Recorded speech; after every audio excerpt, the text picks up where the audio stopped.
Hello ladies and gentlemen, Panzer here, and welcome to Art of War Red Tides Open Beta. Download on Steam. That's a really long title.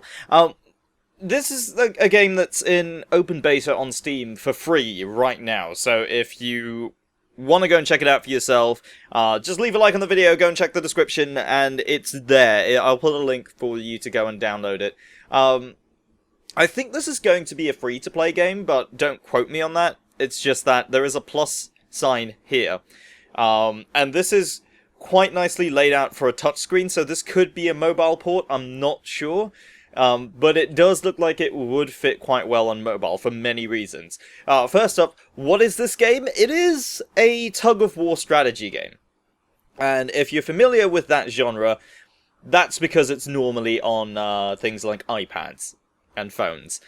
Basically, it's a strategy game where you're mainly just managing your unit mixes and the composition and not ordering individual troops around.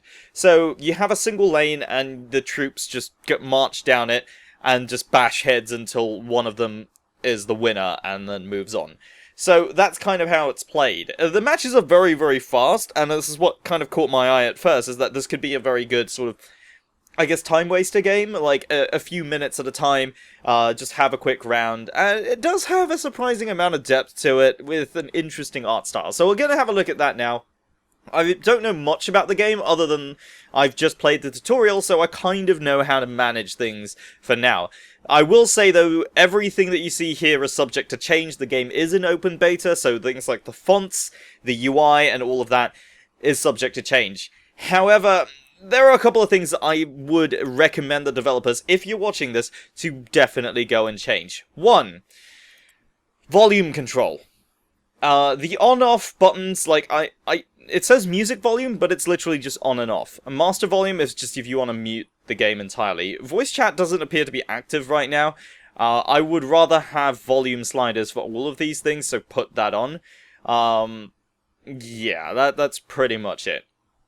I don't know why unit life bars defaults to never, but it doesn't really seem to make much of a difference, really. Okay, so this is the army setup screen, and this is the sort of way you plan out your army. So you can actually put different units from different, I guess, different factions, even. Yeah, these are different factions here. So you've got the Terran, the Altak, or the Atlak, and the Yaoguai. So all different factions with different sort of units. I haven't experimented around, so I don't know if there's too much of a difference between them, but nevertheless, these are sort of the basic units that you start off with, and you unlock more as you level up. So these are sort of the basic units we get. The crossbowman, we also have a rifleman somewhere around here, I think. I thought I had one. Ah, yes, there's the rifleman. So I'm gonna just click on that. I think these are, yeah, so we can swap them out with different things. It's interesting how they sort of lay them out, really. Like, each unit has its own variation. So this crossbow here has an AP crossbowman or a grenade launcher that you can swap them out with. The scout here has a few different unlocks that might be available in future. The flamethrower guy has even more things, so it's cool to see that happen, that you can vary them up, but they all have their own different stats and things, and it'll be interesting to see how they balance them. I will say, though, there's a part of the screen that I can't quite see because the overlay that you guys can't see is right here where the character portrait is, and that's for my recording software. So there is a little bit of a thing down here that I can't see, so if you get to the comments and say you should pay attention to the currency and things that's in that corner, that's the reason why I don't see it. Alright, so let's get into the game, and let's just see how it plays. I think we can actually do a versus AI, because I don't think that many people are playing the game just yet at the time of recording, so we're going to go into an AI mode, and we'll play it like that. Alright, and here we go. I just need to turn that volume down on my headphones, because it is impossibly loud. Right, so this is the screen here, and we can start deploying units. Game's about to start in 10 seconds, so I am going to deploy the crossbowman, and we're going to deploy the pyro. So this is how we control it. So you add them to the lineup down here, and then you can click on them to upgrade with more units, or you can sell off any units as you go along. Now, we didn't manage to get the extra crossbowman in the way there, but that should be fine. I don't know what this is, actually. this is an entirely new map to me, so I'm not entirely sure what this is. Right, so we can actually add more units to our lineup here. I'm going to add another Pyro in there, and we'll have enough to upgrade to even more Crossbowmen. So this is kind of out of place. There's no WASD or WASD controls, which is a little bit of a downside because I do prefer that, but you only really need the side scrolling left to right. There is no up and down. It is a single lane. So we can see the AI here is sending in flamethrowers as well. Unfortunately, this is not a different faction to what we have, so we're going to be seeing sort of the same sort of things, but hopefully this gives you a good idea of how the game plays. Now over here we have commander abilities. So we have the Airborne, which will drop in a fixed set of units, different to what we have here, but it is a fixed set of units, and that will drop in anywhere where we place them. And then we have the Bombing Run, and these cost gold, so gold is a separate currency that you get from killing individual units. You'll see it pop out when this guy gets killed, I think, yeah, when units die, you will see the gold pop up. There we go, there's a little bit. And Soul Essence comes from defeating an entire wave of enemies. So the idea being you want to smash up the waves, and of course any units you have left over from one wave will stack onto the next wave, and so on and so forth. So let's start adding some aircraft to the mix as well. I'm going to add a scout there in case they have invisible units. I don't think they do. Let's add another crossbowman to the mix. And away we go. So we can see our little aircraft down here. It has stealth, but it seems to be only really good at killing infantry. So you basically have this rock, paper, scissors effect that you want to deal with. Alright, so we'll upgrade this. And that will grant us more Soul Essence once it's fully upgraded. But in the meantime, we don't actually gain anything. So we have a passive sort of currency gain going on there. Right, so let's drop in some units. And let's bolster our attack here. And that will be in time for the next wave to come along. So it's going to interrupt this wave here. And hopefully we'll be able to take down this tower here. So they will come back to... I think they're trying to kill this thing on the battlefield here. I'm not entirely sure what that is. I think it's like a Soul Essence cache. But our enemy can also call in that same ability as well. So we're going to keep upgrading our units here. We can also upgrade them as well, and that will give them additional damage. So we've got a slight little boost to them. We can upgrade our Pyros as well. The Pyros are really serving as sort of a tank at the moment. They're quite offensive tanks. They do quite a fair amount of damage for what they are. But we can also get a shield unit, which I don't have in my mix at the moment. Right, so we have a bombing run available. Now, every time you use these get more expensive to use, and they do have a cooldown. However, they can be quite devastating. The bombing run can damage your own units, so you do want to actually place it in the path of the enemy before they reach you. So I'm going to place this sort of here-ish. That's going to hit them, but it might not hit me. So that's hit quite a lot of their units, but it's missed most of mine. And that's kind of what you want to do with it. Alright, we're going to call in a Sentinel. Sentinels will help take down their aircraft. And I think we can actually upgrade these already. And we're going to buy another one as well. We don't need another scout, so we're going to leave that one for now. Get another pyro in there. We'll go another crossbowman. And I do want to get a couple of more of these. I don't even know what they're called, actually. These things. I have no idea. So the next thing we have is the Pavisser, which is a defensive unit. He has a shield. So he's just the standard tank. But we can get mangonels as well, which is a siege unit, which will really help to break down these towers. Which we probably need, to be fair. So I think that's probably what we want to go for next. Alright, they are actually kind of ripping through my units very, very fast here. So I am going to upgrade those, get 2 more aircraft into the next wave. So the main thing is you want to prepare for the next wave. It's all about play and counterplay.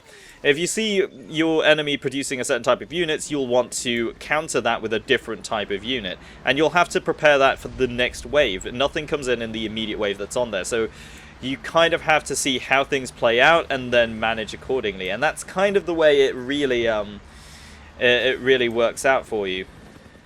So they've called in an airdrop there. I'm going to wait for my units to push through, and then we're going to try and maybe get ourselves through there. I think we're going to upgrade that one, probably get another scout.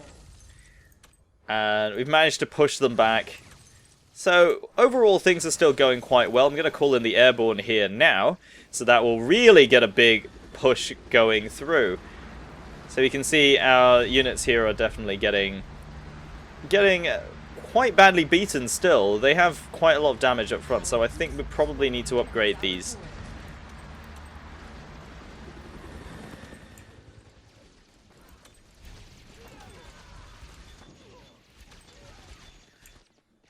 And I'm still waiting on getting these mangonels. They're 2,000 each, and frankly, I don't think we're going to get a chance to really do that yet. But I do want to do that. Although, we might not actually need that. So we're calling in the airborne now.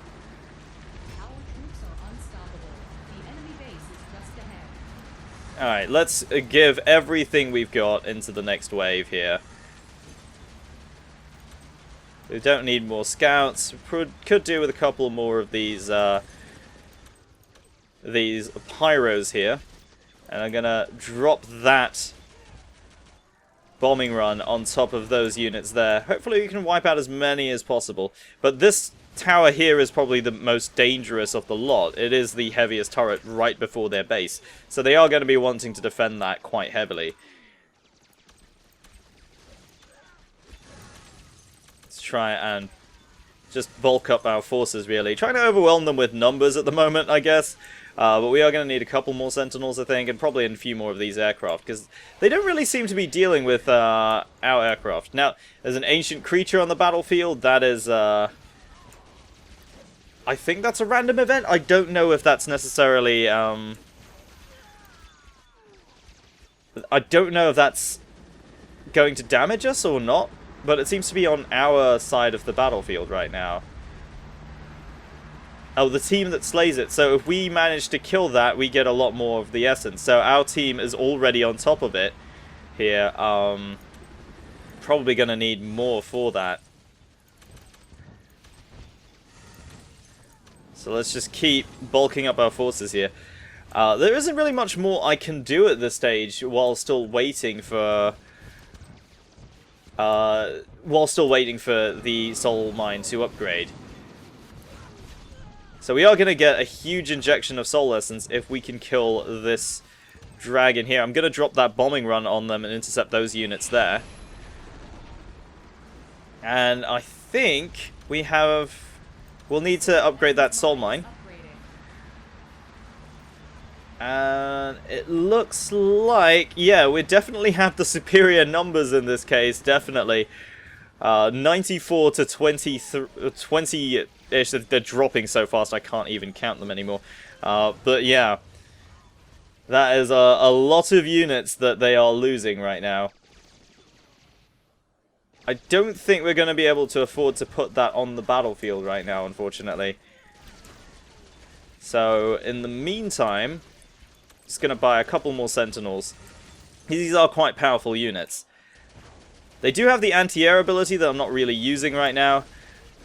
So that should be okay. I think if I just drop the bombing run here on the next wave, they've got about 5 or 6 seconds or so. So I think 3, 2, 1, I should drop it there now.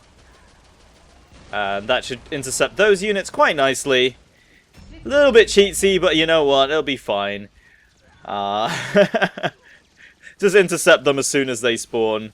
And this is pretty much where you would call GG. But it is a very, very simple RTS. And I do like these sorts of games in a strange sort of way. Like, they're not very heavily involving, but at the same time, there's a certain element of fun of just simple strategy. And that's kind of what this falls into. So that's Art of War Red Tides, ladies and gentlemen. It's available on Steam in open beta right now. I think it'll probably be free to play, I'm not entirely sure, but it does look like it will end up becoming that. There is multiplayer already in this. You can do 1v1s or 3v3s or so on. But yeah, if you do want to go and check it out for yourself, the link is down in the description below. And if you've enjoyed this video, don't forget to leave a like and subscribe if you're new to the channel. My name is Panzer. Thank you very much for watching, and I'll see you next time.